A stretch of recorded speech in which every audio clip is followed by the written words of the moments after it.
નમસ્કાર દર્શક મિત્રો, તાપી જિલ્લાના સમાચારોથી અવગત કરાવતું સમય ક્રાંતિ ન્યૂઝ બુલેટિનમાં વિગતવાર સમાચારો નિહાળો.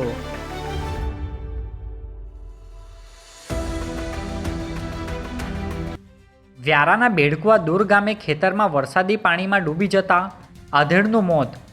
વ્યારા તાલુકાના બેડકુવા દૂર ગામે વરસાદી પાણી ભરાયેલા ખેતરમાં ડૂબી જતા 58 વર્ષીય જીવણભાઈ ભીમસિંહભાઈ ચૌધરીનું કરુણ મોત થયું છે. તેઓ 18મી જુલાઈની રાત્રે ઘરેથી નીકળ્યા બાદ ગુમ થયા હતા. પરિવારજનો દ્વારા શોધખોળ હાથ ધરાયા છતાં તેમનો પત્તો મળ્યો ન હતો. અંતે 21મી જુલાઈના રોજ ખેતરમાં વરસાદી પાણીમાંથી તેમનો ડીકમ્પોઝ હાલતમાં મૃતદેહ મળી આવ્યો હતો. ઘટનાની જાણ થતાં કાકડાપાર પોલીસે સ્થળ પર પહોંચી જરૂરી કાર્યવાહી હાથ ધરી હતી. વ્યારાની મુસા ગામની ઓમ રેસિડેન્સીમાં વરસાદને પગલે જળબંબાકારની સ્થિતિ.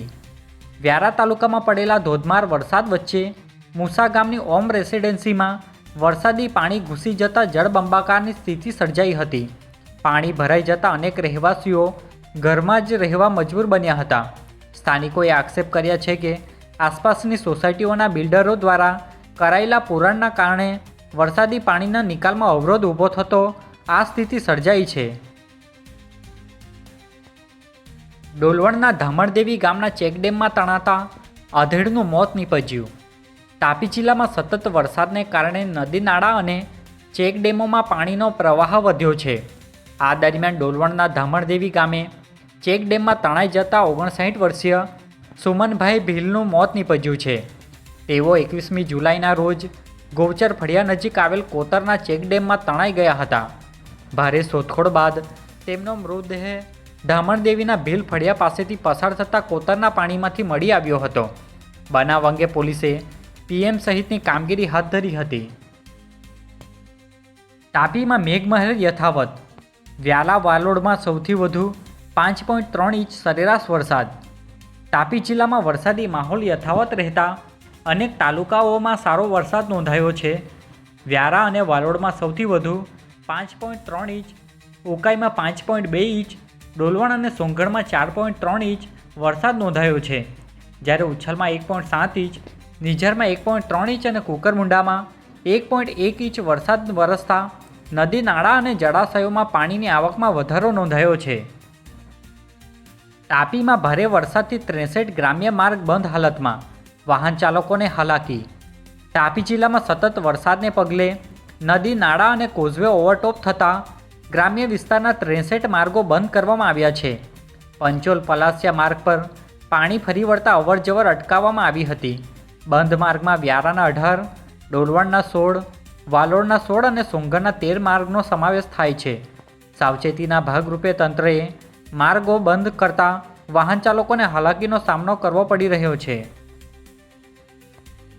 વ્યારા તાલુકામાંથી પસાર થતી મીંઢોળા નદીમાં ઘોડાપૂર. વ્યારાના મનકામેશ્વર મંદિરનો માર્ગ બંધ. તાપી જિલ્લામાં સતત વરસાદને પગલે વ્યારામાંથી પસાર થતી મીંઢોળા નદી બે કાંઠે વહેતી થઈ છે.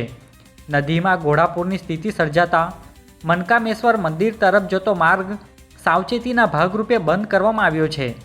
કોઈપણ વ્યક્તિ નદીના કાંઠા વિસ્તારમાં ન જાય તે માટે વ્યારા પોલીસ સ્થળ પર ચુસ્ત બંદોબસ્ત ગોઠવી લોકોને સુરક્ષિત રહેવાની અપીલ કરી છે.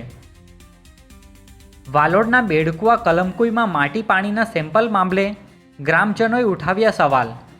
વાલોડ તાલુકાના બેડકુવા અને કલમકુઈ ગામમાં આઈઆઈટી ખડગપુર દ્વારા માટી અને પાણીના નમૂનાઓ લેવામાં આવતા સ્થાનિકોમાં શંકા અને વિરોધનો માહોલ જોવા મળ્યો હતો. ગ્રામજનોએ નમૂનાઓ ક્યાં હેતુસર લેવામાં આવી રહ્યા છે તેની સ્પષ્ટ માહિતી આપવાની માંગ સાથે તાપી જિલ્લા કલેક્ટરને આવેદનપત્ર આપ્યું હતું.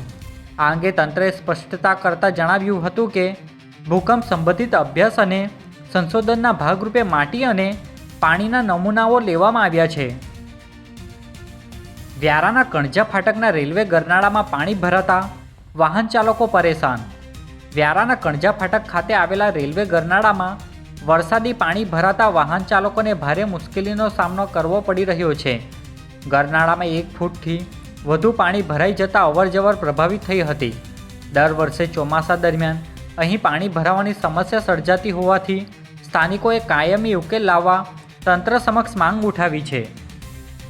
આજે બુલેટિનમાં બસ આટલું જ અને સમય ક્રાંતિ ન્યૂઝ ચેનલને લાઇક શેર કોમેન્ટ્સ અને સબસ્ક્રાઇબ અવશ્ય કરી લેશો, જેથી કરી તમને તાપી જિલ્લાના સમાચારોની અપડેટ મળતી રહે અને મને રજા આપશો. આભાર. જય હિન્દ, જય ભારત.